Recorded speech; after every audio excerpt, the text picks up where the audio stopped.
القصة بتبدأ مع الملازم كاتالينا اللي كانت مستعجلة وبتحاول تهرب من على سفينة جوية مع بنت اسمها ليريا، وهم بيجروا جنود الامبراطورية بيحاولوا يوقفوهم، لكن كاتالينا بتخلص عليهم بالسيف بسهولة. ليريا كانت قلقانة لكن كاتالينا طمنتها وقالت لها ان كل حاجة هتكون تمام وانها هتفضل تتحرك. في الاخر لما وصلوا لنهاية السفينة ظهر واحد اسمه بومرن ونادى على كاتالينا، طلع كريستالة بنفسجية، ولما ليريا بصت عليها الكريستالة اللي في صدرها بدأت تتفاعل معاها. كاتالينا قالت له يوقف اللي بيعمله، لكن فجأة الكريستالة بتاعت بومرن انفجرت وليريا وقعت من السفينة. هنا بنتعرف على بطل قصتنا اللي اسمه جران، وكان قاعد بيقطع خشب وهو بيتكلم مع صاحبه ارون اللي كان مستظلها تحت شجرة. بعدها جه تنين صغير اسمه فيرن مع ابو ارون وادوا لجران تفاحة وشكروه على مساعدته. فجأة لاحظوا سفينة المعركة العملاقة اللي في السماء واللي فجأة انفجرت، وشافوا نور بيقع منها وبينزل جوه الغابة. جران ما استناش وخد سيفه وجري بسرعة ناحية الغابة مع فيرن، وهم بيدوروا على مصدر النور لقوا ليريا مرمية على الارض، ولما فاقت كانت خايفة، لكن جران حاول يهديها وعرفها بنفسه وبفيرن. ليريا هديت وبدأت تحكي له عن اللي حصل على السفينة مع كاتالينا، لكن قبل ما يكملوا كلام جنود الامبراطورية لقوهم وحاولوا ياخدوا ليريا. جران سحب سيفه ودافع عنها وضرب 2 من الجنود. واحد من الجنود طلع شعلة انذار في السماء عشان يطلب تعزيزات، لكن كاتالينا شافت الاشارة وجريت ناحيتهم عشان تنقذهم. التعزيزات وصلت وبدأوا يطاردوا جران وليريا في الغابة.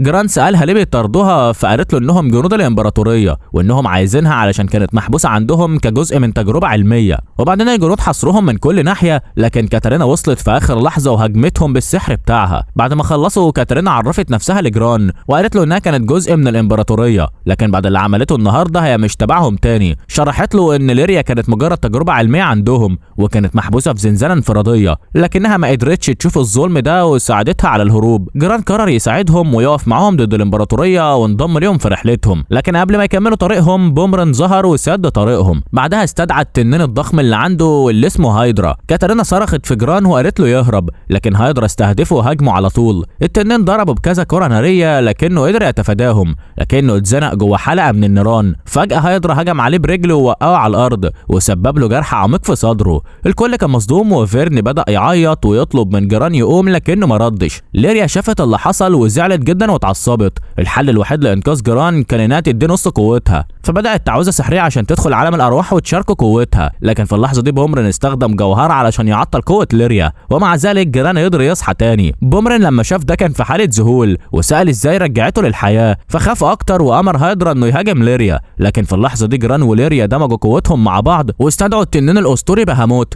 اول ما بهاموت ظهر هايدرا هاجمه بالكرة النارية، لكن الهجمات ما عملتش فيه اي حاجة. بعدها بهاموت جهز كرة طاقة ضخمة وضرب هايدرا بيها، وفي حركة واحدة دمر نص الغابة ومسح الجنود اللي تحت. بومرن لما شاف قوة بهاموت خاف جدا وامر الجنود ينسحبوا. بهاموت انتصر وروح التنين دخلت جوه كريستالة ليريا، لكن جران حس انه تعبان ووقع على الارض فقد الوعي. بدأ يشوف ذكريات من طفولته وهو قاعد بيقرا جوابات ابوه اللي كان بيحكي له عن الجزر المختلفة زي جزيرة الرياح والنار وكمان جزيرة الاستريال موطن كل الوحوش الأسطورية. صاحبه ارون قطعه وقال له ان كل الجزر دي مش حقيقية وانها مجرد حكايات خرافية، لكن جران رفض يصدق كلامه وقال له انه في يوم من الايام هيبقى سكاي فارر زي ابوه ويروح الجزر دي ويقابل الاسترالز كلهم. لما جران فاق لقى ليريا قاعدة في اوضته، واول ما شافته حضنته بارتياح انها لسه شايفاه حي. كانت مصدومة انه مش بس عايش لكن كمان جسمه ما فيهوش اي اصابات او حتى علامات. بعدها كاتالينا وفيرن دخلوا عليه، فجران سألهم عن القرية وهل حد تاني اتأذى، لكن كاتالينا طمنته وقالت له ان محدش في القرية اتأذى غيره وانه معجزة انه لسه عايش. كاتالينا قالت له ان مفيش اي سحر في العالم يقدر يرجع حد للحياة وان الشخص الوحيد اللي عنده القوة دي هو ليريا. بعدها شرحت له ان الامبراطورية كانت بتدور على الكريستالات البدائية عشان توسع سلطتها، وان ليريا كانت المفتاح الاساسي في كل ابحاثهم، لكن بالرغم من كل امكانياتهم ما قدروش يفتحوا القوة الكاملة بتاعتها، فحبسوها لحد ما قدروا يكملوا ابحاثهم. لكن كاتالينا قررت تنقذها علشان توريها حياة جديدة بعيد عن السجن. كاتالينا وضحت ان قوة ليريا بتيجي من كريستالة بدائية وانها عندها القدرة على استدعاء الوحوش البدائية زي التنين الاسود اللي استدعته قبل كده اللي اسمه بهاموت. الوحوش دي المفروض مفيش حد يقدر يسيطر عليها غير الاسترالز، لكن ليريا قدرت تستدعيهم برضه. فيرن استغرب وقال لهم انها ممكن تكون واحدة من الاسترالز الاسطوريين اللي اختفوا من زمان، لكن كاتالينا قالت ان كل الاسترالز القدامى انتهوا من زمان. فسألها فيرن طب لو هي مش استرال تبقى ايه؟ ليريا قالت لهم انها ما تعرفش وانها ما عندهاش اي ذكريات قبل ما الامبراطورية تقبض عليها. كل اللي هي عارفه انها لما شافت جران مصاب كان كل اللي نفسها فيه انها تنقذه وترجعه للحياه، لكنها اكتشفت ان حياتها ارتبطت بحياته وان دلوقتي مش هيقدر يكون بعيد عنها لانهم بقوا مرتبطين ببعض في حياه واحده. كاترينا قالت له انه لازم يجي معاهم علشان يهربوا من جنود الامبراطوريه وان خطتهم هي السفر لجزيره الاسترالز. اول ما كاترينا جابت سيره جزيره الاسترالز جران اتحمس جدا لانه من وهو صغير كان بيسمع عنها في جوابات ابوه، لكن كل الناس كانوا بيقولوا له انها مجرد خرافه. في الليله دي راح للقريه واعلن للجميع انه راحل معاهم، لكن اهل القريه حذروه وقالوا له ان جزيره الاسترالز مكان خطر جدا، لكنه رد عليهم انه خلاص قرر وان مصيره مرتبط بليريا. تاني يوم جران قابل كاترينا والبقيه واستعدوا ينطلقوا على متن سفينه كاتالينيا الجويه القديمه، لكن وهم في الجو السفينه بدات تتهز بشده وفجاه اتحطمت ونزلت بيهم على جزيره اسمها انجانا. وقتها واحد اسمه ركهام شافهم وهم بيقعوا وراح يتفقد السفينه. بعد ما فحصها قال لهم ان السفينه اتدمرت بالكامل ومش هتطير تاني، وبعدها قال لهم انهم محتاجين تدريب حقيقي على الطيران وحط شنطته ومشي. في وقت لاحق كاترينا خدتهم للمدينه وجران اشترى سيف جديد وليريا خدت دفتر عشان تكتب فيه مغامراتها. تاني يوم كاترينا كانت بتجادل الموظف في محطه السفن الجويه اللي قال لها ان كل السفن اتباعت وان اقرب واحده هتكون متاحه بعد كذا يوم. فجاه جران لمح سفينه جويه ضخمه بتنزل عند المحطه وقال انه كان دايما نفسه يطير في سفينه زي دي. بعدها ركهام ظهر تاني وعرفهم بنفسه، وبعدها اخدهم لورشته ووراهم السفينه بتاعتهم اللي كان بيصلحها. لكن فجأة ظهر جاسوسين من الإمبراطورية اسمهم درانج وستروم. درانج حاول يخدعهم وقال لهم إنه عنده سفينة احتياطية يقدروا يستخدموها وكمان عنده تفاح طازج كتير، لكنه بالغلط قال اسم الملازم كاتالانيا أثناء الكلام وده خلاهم يشكوا فيه. وقتها بدأوا يحاولوا يهربوا بمساعدة ركهام، لكن درانج وستروم بدأوا يطاردوهم وكانوا على وشك الإمساك بيهم. في زقاق ضيق جران قال لهم ما يقلقوش وسحب سيفه استعدادا للقتال. درانج وستروم شافوه بيتجهز فاستعدوا هم كمان واستخدموا سحرهم ضده. جران كان ناوي يهاجم بسيفه الجديد لكن فجأة جات له مساعدة من واحدة غامضة فوقهم. في الوقت ده ركهام لقى جران والبقية ووراهم طريق الأنفاق السرية وأخدهم ورجعهم عند كاتالينا. جران قعد مع كاتالينا والبقية وحكى لها عن الجاسوسين اللي حاولوا يقبضوا عليهم. كاتالينا قالت انهم اكيد عملاء سريين تابعين للامبراطورية وان المكان مش امن ليهم، فجران اقترح انهم لازم يغادروا الجزيرة فورا، لكن كاتالينا قالت له ان كل الرحلات الجوية محجوزة وكمان ما عندهمش فلوس كفاية عشان يشتروا سفينة جديدة. واثناء ما هم بيتكلموا ظهرت بنت اسمها سيلو وقالت لهم انها صاحبة الحانة وانها تقدر تساعدهم في اي مشكلة عندهم. ليريا استغربت ان حد صغير كده يكون صاحب عمل، لكن سيلو وضحت انها مش طفلة لكنها من جنس مختلف اسمه الهارفن وعلشان كده حجمها صغير. كاتالينا سألتها لو تقدر تساعدهم في إيجاد سفينة جوية، لكنها ردت وقالت إن كل السكاي فارز مشغولين، لكن عندها سفينة قديمة للبيع بس سعرها غالي عليهم وكمان ما عندهمش حد يسوقها. الناس اللي كانوا قاعدين جنبهم سمعوا كلامهم وقالوا لهم إن في واحد اسمه ركهام كان طيار قديم وممكن يساعدهم في قيادة السفينة. فجران والبقية راحوا يدوروا عليه ولما وصلوا عند سفينته لاحظوا وجود واحد من الهارفن اسمه الجنرال فيوريوس وكان واقف مع جنود الامبراطورية. كاتالينا قالت لهم انهم لازم يستخبوا في المبنى القريب، لكن فيوريوس حس بحركتهم ودمر المبنى اللي كانوا مستخبيين فيه. ركهام شاف اللي حصل فاستخدم القناصة بتاعته وضرب النار على الجنود وكمان ضرب طلقة قريبة من جران عشان يرشدوا الممر سري تحت الارض. بعدها ركهام قادهم خلال النفق لحد ما وصلوا لبيته. في بيت ركهام سألهم هم كانوا بيعملوا ايه جنب سفينته، فجران قال له انهم كانوا جايين يطلبوا منه يكون الطيار بتاعهم، لكن ركهام قال لهم انه مش هيطير غير بسفينته المفضلة جران سايفر وانه من ساعة ما السفينة دي اتعطلت وهو قرر يبطل الطيران نهائيا. ساعتها جران ابتسم وقال له انه فاهم شعوره. كاتالينا لاحظت ان الجنرال فيوريوس غادر المنطقة وقالت لهم ان الوقت مناسب للهروب، لكن جران قال لها انه سمع فيوريوس بيتكلم عن خطة لتدمير الجزيرة بالكامل.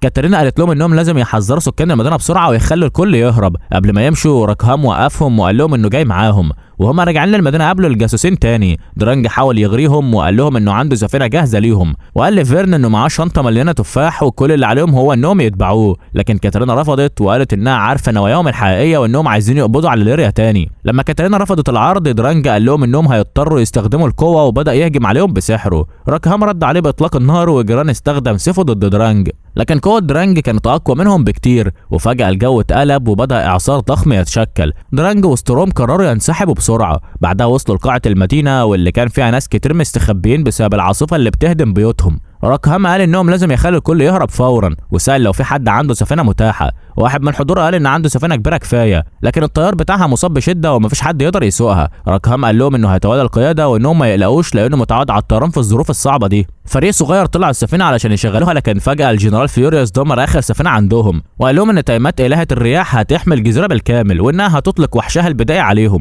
ليريا قالت انها تقدر توقف تايمات باستخدام قوتها بس لازم تقرب منها اكتر. راكهام قال انه حاسس ان سفينته جراند سايفر مستنيه اليوم ده عشان تطير تاني، وقرر يجرب حظه معاها. راكهام بدا يتكلم مع السفينه وتوسل لها انها تشتغل لمره اخيره، وفعلا يقدر يشغلها. بعد ما طلعوا لارتفاع عالي ظهر الوحش البدائي تايمات، لكنه كان فاسد بسبب تعويذ الجنرال فيوريوس. ليريا حاولت تتواصل مع تايمات باستخدام الكريستالة البدائية وطلبت منها انها تبطل تدمير، لكن تايمات ما استجابتش وبدأت تهجم عليهم بكل قوتها. ليريا حاولت مرة تانية تتواصل مع تايمات لكنها ما قدرتش تخترق عقلها، لأن الإمبراطورية حطت جوه صدرها كريستالة ملوثة بتتحكم في تفكيرها وتخليها تشتغل ضد قناعاتها. ليريا طلبت من جران انه يكسر الكريستالة الفاسدة باستخدام قوة بهاموت. جران بعد ما استدعى قوة بهاموت قفز من فوق السفينة مباشرة وفعل قدرة سيفه طرفه تايمات، ولما قرب كفاية ضرب الكريستالة ودمرها بالكامل، فخلاها ترجع لحالتها الطبيعيه وانقذ الجزيره. تايمات جابت جران تاني على السفينه وادت ليريا هديه قبل ما تختفي. بعدها قعدوا يتعاشوا سوا، وليريا طلعت الهديه اللي اخدتها من تايمات.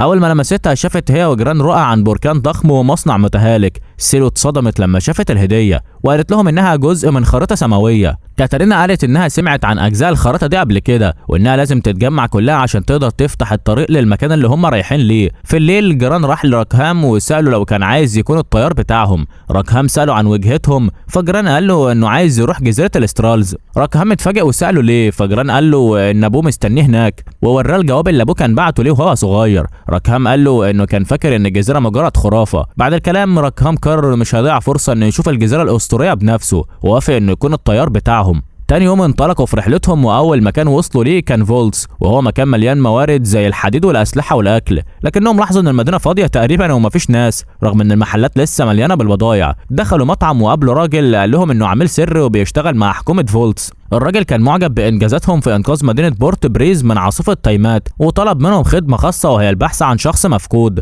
وهو الدوق الاعظم لفولتس. الراجل شرح لهم ان لو الناس عرفوا ان الدوق مختفي هتبدا المدينه تدخل في حاله فوضى، فعشان كده محتاج حد يلاقيه في السر. جران وافق وبداوا رحله البحث عنه. تاني يوم بدأوا يسألوا سكان فولتس عن أي معلومات تخص الدوق، وأثناء بحثهم كان في حد بيراقبهم وبيسمع كلامهم من بعيد. بعد ما اتكلموا مع كذا حد فهموا إن الدوق محبوب جدا في المدينة، ولو ما تلاقاش قريب احتمال كبير تبدأ احتجاجات وأعمال شغب. بدأوا تحقيقاتهم في مصنع مهجور، لكن كاتارينا حست إنهم مترصدين وقالت لهم إن الشخص اللي بيتبعهم هو نفس اللي كانت حاسة بوجوده من امبارح، وإنه بيستخدم نوع من السحر. فجأة سمعوا بنت بتصرخ وشافوها بتتهاجم من عفاريت. بسرعة ساعدوها وجران سألها عن هويتها، فقالت لهم إن اسمها ايو وهي ساحرة من فولتس. ايو قالت لهم انها بتتبعهم لانها عارفه انهم بيدوروا على الدوق الاعظم اللي هو معلمها في السحر. حكت لهم عن موهبته في السحر وانه كان عبقري في بناء الهياكل والالات، لكنه في يوم من الايام ظهرت الامبراطوريه ومن وقتها الدوق اختفى. جران وراه قائمه الاماكن اللي شافوا انها ممكن يكون فيها، وايو قالت لهم ان واحد من الاماكن مألوف ليها، فقرروا يروحوا هناك. وصلوا قدام كهف ضخم، وايو لاحظت ان في مدخل سري مخفي بالسحر. فتحوا الممر السري ودخلوا جوه معمل سري. اثناء البحث ليريا قالت لهم انها حاسه بحاجه غريبه في المكان،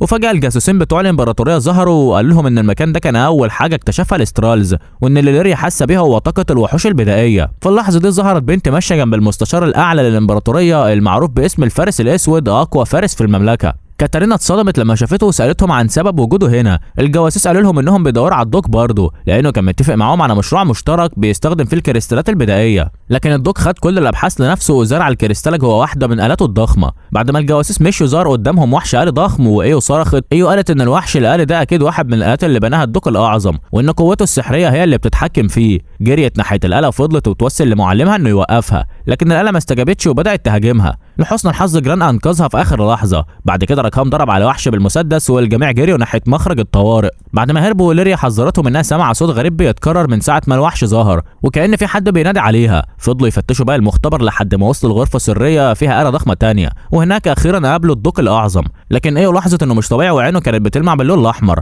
فيرن قال لهم ان ده مش مؤشر كويس. الدوق ما كانش فاكر ايه ولا حتى عارف هو بيكلم مين. حاولوا يتكلموا معاه لكنه قال لهم انه لسه ما كملش شغله، وانه محتاج يستيقظ القوة الحقيقية للعملاق الحديدي. عشان يعمل كده كان محتاج قوة كريستالة ليريا البدائية.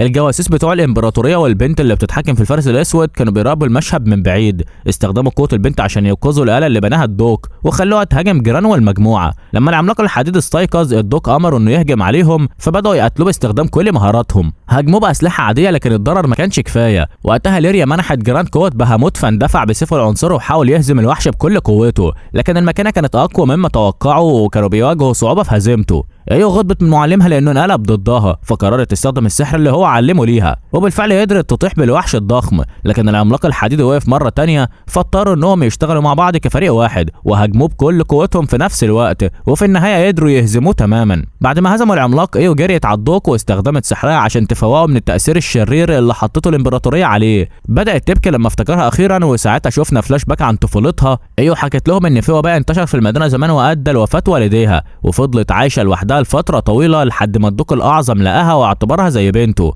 وعلمها السحر وخلاها تحس بالسعاده رغم اللي مرت بيه. بعد كل اللي حصل ايو سالتهم عن خطوتهم الجايه، فجران قال لها انهم مكملين رحلتهم لجزيره الاسترالز. تاني يوم استعدوا للرحيل وودعوا سكان فولتس، لكن قبل ما يمشوا ايو قالت لهم انها هتسافر معاهم لانها نفسها تزور الجزر التانيه وتقابل الاسترالز. واثناء السفر شافوا انقاض قديمه فقرروا يدخلوا يستكشفوها، لكن فجاه الارض انهارت من تحتهم ووقعوا في اعماق الانقاض. الفريق اتفرق لمجموعتين وكل مجموعه لقت نفسها في منطقه سريه تحت الارض. في نفق ظهرت خفاش هجمت على كاتالينا لكنها قتلتها بسهوله بسيفها. في الجهه الثانيه من النفق جران شاف مايا بتندفع ناحيتهم بسرعه. بيدو استخدمت قوتها السحريه وعملت اعصار لحمايتهم، وكاتالينا برضه استخدمت سحرها عشان تحميهم من الفخاخ اللي متوزعه في الانقاض. وليريا كانت هتقع في فخ لكن كاتالينا وفيرنا انقذوها في اخر لحظه. ليريا قالت لهم انها حاسه بمكان جران وانها قادره تحس بوجوده من خلال الكريستاله، لكن جران مش هيقدر يحس بنفس الاحساس لان قوتها لسه اقوى بكتير منه. وفجاه جران والمجموعه سمعوا انفجار ضخم، وهنا اتعرفنا على شخصيتين جداد اسمهم ماري وكارفا، وهم بنتين برضه بيستكشفوا الانقاض وكانوا بيدوروا على كنز مدفون. لكن الكنز كان محروس بمخلوق مصنوع من الرمال وهاجمهم، لكن جران والمجموعه وصلوا في الوقت المناسب وساعدوهم. المخلوق كان قوي جدا فاضطروا يفكروا في خطه عشان يهزموه، لحد ما جران استخدم قوه ناريه وحطها في بق المخلوق وبكده قدروا يقضوا عليه. بعد هزيمه الوحش باب سر اتفتح ولقوا جواه الكنز المدفون بتاع الانقاض. جران لقى سيف مميز ولما مسكوا السيف اضاء بنور قوي، وفجاه كلهم اتنقلوا خارج الانقاض، ولما بصوا وراهم لقوا الانقاض اختفت تماما. كارفا وماري كانوا زعلانين لانهم ما خدوش اي كنز. بعد كده ليريا شافت رؤيه مرعبه، شافت كل اصحابها ميتين وفي نسخه تانية منها كانت واقفه قدامها، لكنها فجاه صحت من النوم واكتشفت انه مجرد كابوس. تاني يوم كملوا رحلتهم ووصلوا لجزيره شكلها مهجور، لكن ليريا قالت لهم انها حاسه بحاجه غريبه هنا، فبداوا يستكشفوا الجزيره. واثناء البحث لقوا ناس عايشين هناك، وكان في راجل اسمه يوجين عارف ركهام من مدينه بورت بريز. يوجين عرفهم على نفسه وشرح لهم ان الجزيره دي في حرب مع الامبراطوريه. اخدهم للمدينه ولما وصلوا انبهروا بجمالها واتصدموا ازاي مدينه بالجمال ده تكون في حاله حرب. فجاه راجل دخل المدينه وكان مصاب وقال له انه تعرض لهجوم من وحش، فليريا استخدمت قوتها السحريه وعالجته. بعد كده راحوا يشتروا مؤن من السوق وجران لمح عقد ازرق وجابوا هديه لليريا، لكن في الوقت ده كان في شخص ملثم بيراقبهم من بعيد. وبعد ما جران رجع للمحل لانه نسي حاجه اكتشف ان ليريا اختفت. الشخص الملثم خطفها وكان ماسك حجر بنفسجي بيمنعها من استخدام قوتها، فما كانش عندها اي فرصه تهرب.